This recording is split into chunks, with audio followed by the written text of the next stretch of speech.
ابن ابی لذیذ معتزلی نے لکھا ہے کہ کاد حلم ان یکون معجزۃ، علی کا جو صبر ہے نا، حلم، وہ بھی کسی معجزے سے کم نہیں ہے. معجزہ فقط علی کا خیبر اکھاڑ دینا نہیں، علی کا صبر بھی معجزہ ہے. معجزہ وہ یعنی جسے کوئی اور نہ کر سکے. یہ میں اس لیے بتلا رہا ہوں کہ آگے کچھ ایسے مسائل ہیں اب کہ آپ کہیں گے کہ علی کہاں تھے. یہ اللہ نے وعدہ لیا تھا علی بن ابی طالب سے کہ آپ صبر کریں گے. یہ کتاب الکافی کی روایت ہے، کسی اور کتاب سے نہیں پڑھا، کتاب الکافی کی روایت ہے. یہ سن لینا سے کہ جب رسول اللہ کا آخری وقت تھا تو جبرائیل اور اسرافیل نازل ہوئے تھے اور انہوں نے یہ کہا کہ سوائے رسول اور علی کے سب حجرے سے باہر چلے جائیں. سب چلے گئے باہر.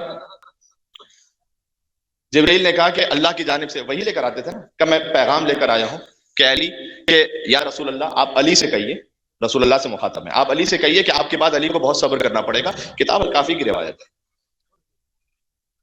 کہ آپ کا حق چھین لیا جائے گا. مولانا کا صبر کروں گا، مولانا کا صبر کروں گا.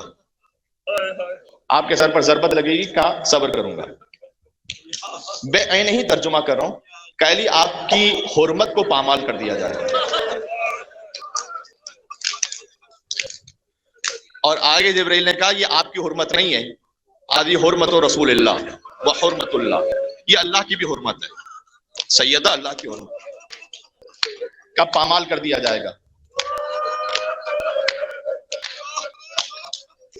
نہ ہوتا روایت میں تو نہ پڑتا فصیح، تو علی نے ایسی چیخ ماری کہ منہ کے بل زمین پہ گر پڑے.